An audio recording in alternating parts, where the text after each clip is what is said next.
Welcome to a new special series called The Bathroom Break. That extra 10 minutes you either have to listen to marketing tips or use the bathroom or both. But I don't recommend both, but that's your choice. This collab is going to be super fun. We have Daniel Murray from the Marketing Millennials and me, Jay Schwedelson from the Do This Not That podcast and subjectline.com. Each episode in the series, we are going to go over quick tips about different marketing topics.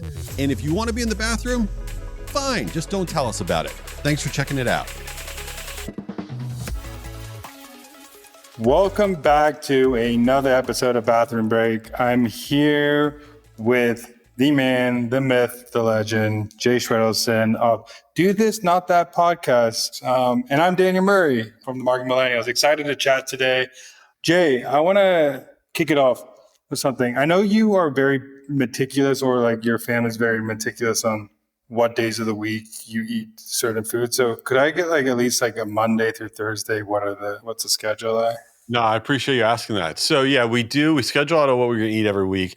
The only day that we have fully locked in is Tuesdays, which is salmon night. It used to be Mondays. We've been doing this easily for 10 years. The reason we had to move it from Mondays to Tuesdays is every Monday we'd all get home from work and school and be like, oh, we have the worst meal. We have salmon night. So we had a vote, the four of us, and we moved it to Tuesday night. We also generally have turkey chili, sometimes on Thursday nights, not always Thursday nights, but we're very, locked in, because if we eat well during the week, then we can eat like crap on the weekends. That's kind of the plan. Do you have anything like that in your life? Are you planned out like that? No, me and Ari actually set a resolution that Thursday nights is always going to be our date night from now on. So that's Thursday is when we're going to always go on date night. So we're going to do this thing where we like have chill meals like the rest of the week, and Thursday night is where we're just going to ball get really fancy, go out and really step dress up and do it all the nice Look at things. you. So, very nice. I like it. But once I settle down more like you, I can do salmon night. But at least you get your omega-3, so I'm happy for that. Yeah, no, I tried it. Got to be healthy. Got to be out there. So let's talk about today's topic. Today we're talking about a hot take, which is clickbait. And I'm going to just say it out loud. Clickbait is good. What? What do you think about that hot take? I think the word clickbait has got a bad rap. It shied marketers away from doing actions that they should be doing to get people to open the emails, watch their videos, read their LinkedIn posts. But it works. It's part of a human's psyche that it works. So you should lean into it. But there is such thing as clickbait, is when you write a hook that has nothing to do with what you're talking about. So if the hook doesn't deliver on the promise of the email, or isn't referenced in the email, then I think it's just a spammy, clickbaity, whatever the actual things that people think of clickbait. That's my take on that. And I totally agree with that. And let me give you some forms of clickbait which are total garbage, but I don't agree with, and ones that I think are important. So let's talk about email, for example. When I say clickbait is good, that does not mean I'm a fan of the fake RE : subject lines, the fake reply subject lines. To me, that's total garbage. That's weird clickbait. I'm not into it. But when I say clickbait is good, I'm really talking about aggressive hooks, especially in your subject lines, for example, that if you're not using them, people are going to ignore your emails, and you need to get the email open. So when a subject line says something like, you're not going to believe this ... or this is one mistake you could not, one mistake could cost you everything, or are you making this huge error? These types of subject lines, while they may be deemed, people might call them clickbait, to me, they're a hook. And whether it's in your email subject line, it's the start of your social media, a video, the first few words that you're saying, if you're not hooking people in early, they're not staying. So that's the type of clickbait that I think is worth testing and getting comfortable doing, even if you're uncomfortable doing it. And I think I saw a stat that a negative subject line, a negative hook, is actually 3 times more effective than something positive. It's just the human nature to open that email. I mean, the whole point of us as marketers is to get people to watch our videos, to get people to read our emails.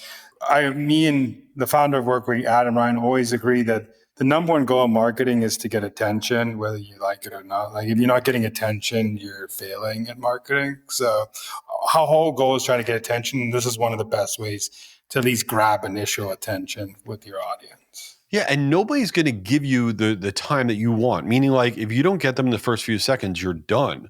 One of the biggest changes that's happened right now on LinkedIn, for example, is LinkedIn every day is getting more and more like TikTok.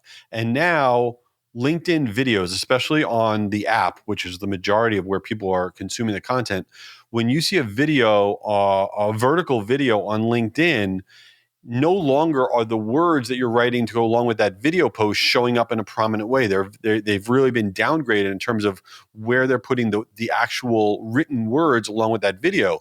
So now you not only need a hook at the start of what you're saying in your LinkedIn video, you need the hook to be written on the actual screen to start the video, like the first 4 words, like, you need to see this tactic, or latest 2025 trends, whatever. And it needs to be written in bold letters on your video as a written hook, because that's a big change now that's happened on LinkedIn. And I mean, YouTube and TikTok have done this because they're more of a grid type post. So when you scroll down, it kind of gives you a thumbnail of what this video is going to be about. But LinkedIn just hasn't really caught on to being good at videos. But I'll give some things that I saw this video the other day, and I think this is actually, I'm going to try to remember what they said, but there are certain words you can talk about when doing a hook for your video. For example, like what would flop or what wouldn't flop. So for example, instead of saying I think for a hook for your video, you say here's why. Instead of saying watch this, you say don't miss this. Instead of saying help you, say get you. Instead of saying try this, you say do this. Instead of saying you shouldn't do, you should say stop doing. Instead of saying think about, you should say imagine. There's like certain words that can change a video from flopping. And actually, I'll actually tell you one thing, Jay, because I don't know if you know this. Instagram just released a new feature that you can trial your reels with a non-follower group before you post it to everybody else. So you can flip on the trial video. So what I've seen people doing is they post 2 videos with 2 different thumbnails or 2 different hooks, put them both on trial, see which one works better, and then let the one the one that's succeeding go to their followers. So that's the technique that people are doing right now, where you could test different hooks. That's cool. I have to test that out. I have to get better with my hooks. And so really the theme of the day is clickbait is really not, in my opinion, a thing. It's aggressive hooks. And if you think you're just going to win the day by having these boring subject lines and boring social media posts, good luck to you. But please keep doing them, because then Daniel's posts and my posts and our emails will stand out, because we'll be doing the hooks. So we need you all to write the boring stuff so our stuff stands out. So you keep doing you. So do you already have a place picked out for date night this week, or is that not there yet? Yeah, we're doing this Italian restaurant that's in our town. So Nice. we have date night picked out tonight, and we will have, me and Ari are splitting up, like planning the Thursday night date night. So yeah, that's our resolution, is to make sure that we're pretty good at date nights, but we want to make sure that it lasts on beyond this year, next year, the following year. So we're picking a day like Salmon Tuesday. Yeah, it's Salmon Night's very romantic night. Absolutely.